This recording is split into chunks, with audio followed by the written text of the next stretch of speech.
कांड को लेकर जांच तेजी से आगे बढ़ रही है।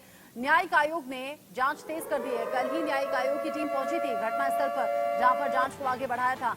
आज जानकारी ऐसी मिल रही है कि जो न्यायिक आयोग की टीम है वो पीड़ित परिवारों से मिलने वाली है। न्यायिक आयोग अफसरों के बयान दर्ज करेगा। जो अफसर मौके पर मौजूद थे, न्यायिक आयोग की टीम उन अफसरों की भी यहाँ पर बयान दर्ज करने की खबर है। साथ ही साथ जो पीड़ित परिवार है, यानी कि जिन्होंने अपनों को खो दिया है या फिर जो चश्मदीद हैं, उन सभी से पूछताछ यहाँ पर न्यायिक आयोग की टीम करने वाली है। पूछताछ के साथ सबूत भी जुटाए जाएंगे और ये पता लगाया जाएगा कि आखिर भगदड़ कैसे हुई, किसकी वजह से हुई, किसकी गलती की वजह से हुई। सवाल ये कि आखिर बाबा छिपा कहाँ हुआ है, क्योंकि पहले एफआईआर जो इस मामले में दर्ज हुई है उसमें तक बाबा का नाम नहीं है। और ऐसे में हाथरस कांड को लेकर अलग अलग बयान भी सामने आ रहे हैं, राजनीति भी खूब हो रही है। न्यायिक आयोग की जो टीम है वो कल पहुंची थी। इस पूरे मामले को लेकर जांच कर रही है। अफसरों के बयान भी इस पूरे मामले पर दर्ज किए जाएंगे। वो अफसर जो आसपास ड्यूटी पर तैनात थे, उनके जरिए भी ये पता लगाया जाएगा कि आखिर ये घटना कैसे घटी, इस घटना की वजह क्या रही।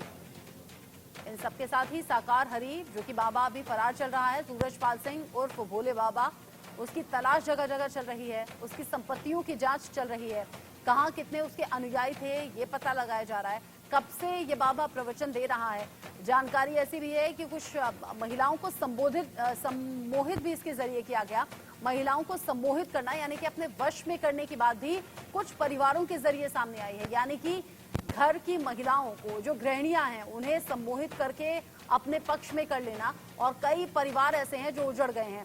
जो परिवार उजड़ गए हैं यानी कि जिन पतियों को उन महिलाओं ने छोड़ दिया, वो पीछे से अपनी बीती बता रहे हैं और ये बता रहे हैं कि बाबा कितना बड़ा पाखंडी है। अब एक एक करके गिरफ्तारियां भी हो रही हैं। पहले सेवादारों की गिरफ्तारी, फिर आयोजनकर्ता की गिरफ्तारी। अब इंतजार इस बात का है कि क्या बाबा की भी गिरफ्तारी होगी। इस पूरे मामले को लेकर राजनीति पहले से हो रही थी। विपक्ष तरह तरह के सवाल उठा रहा था। ये जो सामान आप देख रहे हैं तस्वीरों में, ये सामान देखकर आप सोच में पड़ जाएंगे, दिल आपका दहल जाएगा। क्योंकि जिस वक्त ये भगदड़ मची, जो लोगों के हाथों में सामान था वो यहाँ वहां बिखर गया। लोग एक दूसरे के ऊपर गिरने लगे, लोगों का दम घुट गया और इसी दम घुटने के चलते 123 लोगों की जान जा चुकी है। इन सबके बीच में ही मधुकर प्रकाश, जो कि मुख्य आयोजनकर्ता था, वो पकड़ा गया है दिल्ली के नजफगढ़ से। साथ ही साथ इससे पहले 6 सेवादार, जिनमें 2 महिलाएं और 4 पुरुष हैं, वो सेवादार जिन्हें भीड़ कंट्रोल करने का जिम्मा दिया गया था, वो सेवादार जिन्हें आयोजन की जिम्मेदारी दी गई थी कि भीड़ किसी भी तरह से आपा ना खो दे या फिर कोई हादसा ना हो जाए। ऐसे में बहुत से सवाल हैं जो अभी उठ रहे हैं और इन सवालों के जवाब जानने की कोशिश पुलिस और अब न्यायिक आयोग की जो टीम है वो कर रही है। पुलिस के सामने पेश ना होकर बाबा क्यों फरार हो गया। फरार होने के बाद सबसे हैरानी की बात यह है कि कभी लिखित बयान दर्ज कर रहा है, कभी मीडिया के सामने वो बोल रहा है, लेकिन पुलिस ना तो उस तक पहुंच रही है, ना वो पुलिस तक पहुंच रहा है। 123 लोगों की मौत पर दुख जरूर जता दिया गया, लेकिन सोल्यूशन क्या है, उन 123 परिवारों का होगा क्या, ये कोई नहीं जानता। हाथरस कांड को लेकर महंत राजू दास का एक बड़ा बयान भी सामने आया है। जिम्मेदार बाबा के खिलाफ योगी सरकार बुलडोजर चलाए, ये महंत राजू दास की ओर से कह दिया गया। इससे पहले हमने यूपी में देखा है और जो यूपी का बुलडोजर एक्शन है वो देश भर के अलग अलग जो राज्य हैं वहां पर फेमस है। लोग कहते हैं कि बाबा का बुलडोजर जो है वो यहाँ भी चल गया क्या। ऐसे में हाथरस कांड को लेकर महंत राजू दास हैं, बड़ा बयान दे रहे हैं। वो कह रहे हैं जिम्मेदार जो बाबा है, यानी कि जो इस पूरी घटना के पीछे जिम्मेदार है, उसकी संपत्ति पर भी तो अब बुलडोजर चले। योगी सरकार वहां भी अब बुलडोजर का एक्शन दिखाए, क्योंकि 123 लोगों की जान जा चुकी है और बाबा यहाँ वहां छिपता फिर रहा है। बाबा यहाँ वहां छिपकर फरार है, लेकिन हाँ, मीडिया के सामने बयान देकर ये जरूर बता दिया कि वो निर्दोष है। लोगों को वो ढांढस बंधाते हुए कह रहा है कि बड़ा दुख मुझे है और आप शासन प्रशासन पर भरोसा रखें, लेकिन खुद शासन प्रशासन की आंखों में धूल झोंककर फरार है बाबा। महंत राजू दास ने क्या कहा, सुनिए। को लेकर हम जो तथाकथित महात्मा है, मैं उनको जिम्मेदारी मानता हूँ। भारत आस्थावान देश है, एकदम आंख बंद करके भक्त विश्वास करते हैं संतों के ऊपर। तो इस चोले का हम मजाक ना उड़ाएं। और जिस प्रकार से हाथरस में जो टाई वाले बाबा जी थे, पैंट वाले बाबा जी थे, सूट बूट वाले बाबा जी, पहले बात तो संतों का अपमान हो रहा है, संतों का नाम बदनाम किया जा रहा है। क्या सूट बूट में कोई बाबा होता है क्या? अरे कम से कम अपनी लिबास तो सही रखो। भेष से देखिए, अब छोटा सा बच्चा है, भगवा वेश में है, तो 85 साल का बुजुर्ग है, भारत आस्थावान है, सीधे प्रणाम करता है। तो कम से कम आप मंच पर बैठकर देखा मैंने, जूता पहने हुए मंच पर बैठा है और लोगों को शिक्षा दे रहा है। ये शुद्ध रूप से वो जिम्मेदार है। मैं तो कहता हूँ पूज्य योगी आदित्यनाथ जी महाराज से निवेदन करता हूँ, बुलडोजर कब चलेगा? चलना चाहिए ना, उसके ऊपर भी चलना चाहिए ना। तो ऐसे काम नहीं चलेगा। तथा कथित महात्मा सूट बूट वाले बाबा के ऊपर भी बुलडोजर चलता। हाथरस कांड को लेकर राहुल गांधी की एक चिट्ठी भी सामने आई है। वो चिट्ठी जो कि सीएम योगी को लिखी गई है राहुल गांधी के जरिए। राहुल गांधी ने सीएम योगी को हाथरस कांड को लेकर चिट्ठी लिखी है और चिट्ठी में हाथरस के पीड़ितों से मिलने का जिक्र उन्होंने किया है। इस पत्र में दोषियों को सख्त सजा दिलाने की मांग है।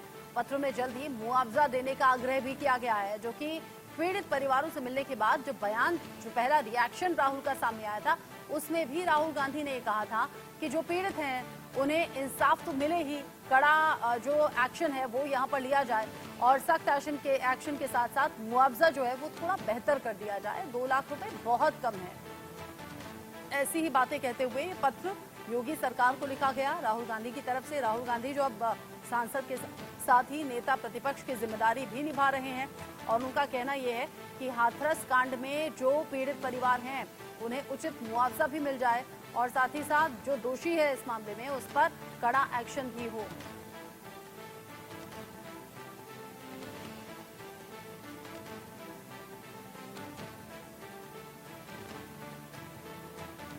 इस पूरे मामले को लेकर जिस तरीके से अभी तक की जांच है, जांच में ये सामने आया है कि बाबा साकार हरि जो कि इधर उधर आंखों में धूल झोंककर छिपता हुआ फिर रहा है, संपत्तियों की जांच भी अब हो रही है। अब संपत्ति की जांच में मालूम ये हुआ है कि करीब 100 करोड़ की संपत्ति है बाबा के पास। देश भर में चल अचल संपत्तियां जो हैं उनकी जांच चल रही है। आयोजक जो हैं इस पूरे प्रोग्राम के, जो बाबा के होते थे प्रवचन के, उनकी जो फंडिंग है वो कहां से होती थी ये भी मालूम किया जा रहा है। जो आयोजक हैं वो क्या बाबा से संपर्क कर पाए, इस बात की भी जांच हो रही है। आयोजकों के फंडिंग संपर्क की जांच ईडी को सौंपी जा सकती है। आगे की ये जांच सूत्र बता रहे हैं कि आगे ईडी का भी इन्वॉल्वमेंट हो सकता है, यानी कि ईडी भी इस मामले में जांच को आगे बढ़ा सकती है।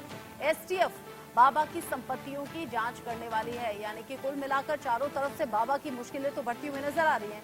लेकिन सवाल ये, 123 लोग जो जान गंवा चुके हैं वो तो वापस नहीं आएंगे। पीछे से रोता बिलखता परिवार रह गया है। ये कीचड़ में सने हुए कुछ कपड़े, कुछ निशानियां, कुछ बैग्स, कुछ जूते चप्पल, बस यही रह गया है उन परिवारों के पास जिनके अपने इस दुनिया से जा चुके हैं। दम घुटकर, जगह जगह शरीर में हड्डी टूटकर जिस तरीके से दर्दनाक मौत हुई है, ऐसे कई सवाल उठ रहे हैं अब कि बाबा आखिर अपनी जिम्मेदारियों से बचते हुए यहाँ वहाँ भागता क्यों फिरा। अगर वो वाकई बाबा था, अगर वो वाकई परमात्मा से कनेक्शन रखता था, अगर उसे वाकई अपने अनुयायियों भक्तों की चिंता थी, तो फिर सामने आता, सवालों का सामना करता, न कि इस तरह के से छुप के बैठता। अभिषेक जो कि हाथरस पहुंचे हुए हैं, घटनास्थल पर भी पहुंचे, आश्रम तक भी पहुंचे, क्योंकि मैनपुरी का वो आश्रम जब हाथरस घटना के बाद बाबा वहां जाकर छिप गया था, वहीं से अब फरार हो गया है। अभिषेक की रिपोर्ट देखिए।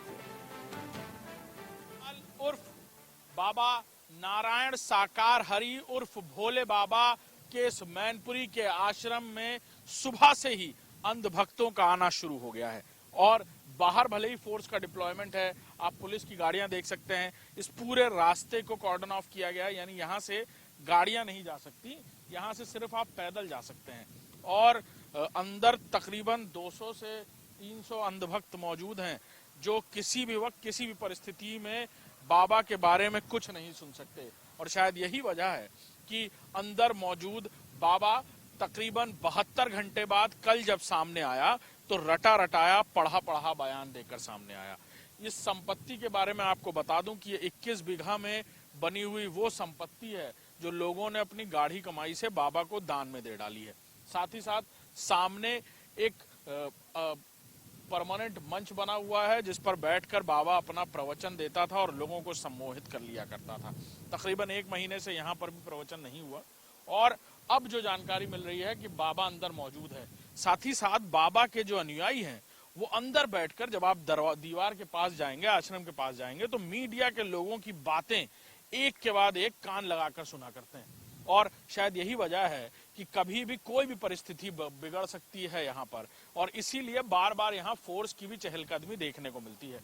इसी रास्ते से गुजरकर लोग बाबा के अंधभक्त अभी भी आप देख सकते हैं किस तादाद में आपको नजर आएंगे यहाँ से गुजरते हुए। सुबह पहले वो बाबा को भोग लगाते हैं, सूरजपाल को, और क्योंकि अब वो ये बात कह रहे हैं एक के बाद एक, जब उनके अनुयायी, उनके वो कारिंदे जिन्होंने ये पूरा आयोजन कराया, अब वो धीरे धीरे जैसे जैसे गिरफ्त में आ रहे हैं, तो बाबा के मन में ये डर जरूर सता रहा है कि कहीं कुछ बात निकल कर सामने ना आ जाए और एसआईटी के हाथ बाबा के गिरेबां तक ना पहुंच जाए।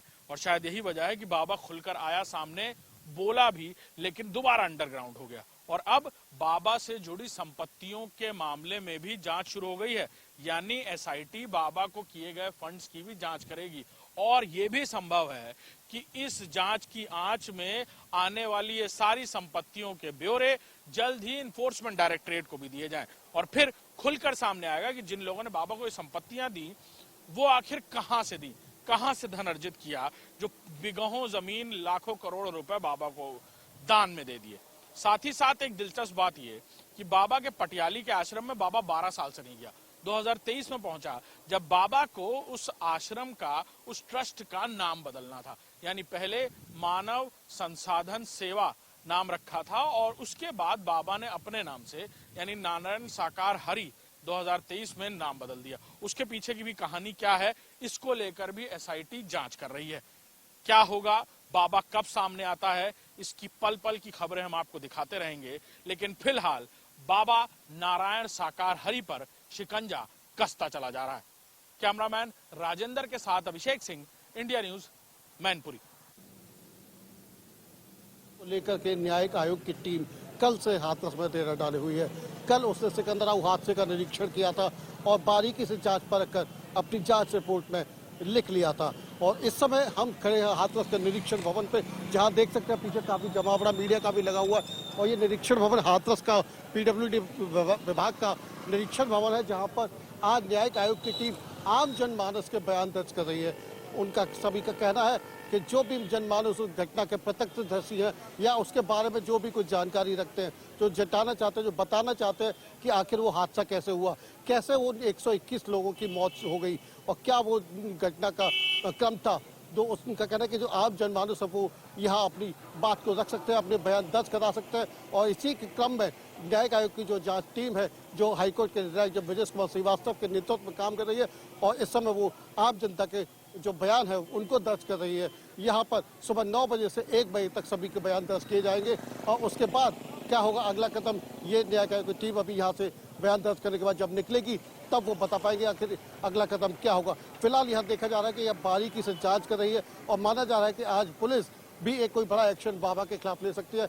माना जा रहा है कि आज पुलिस बाबा के खिलाफ समन जारी कर सकती है जांच में सम्मिलित होने के लिए, जांच में पूछताछ करने के लिए, क्योंकि इतने बड़े हादसे में बाबा कहीं ना कहीं तो दोषी आएगा, क्योंकि अभी तक किसी भी मामले में बाबा दोषी नहीं पाया गया है।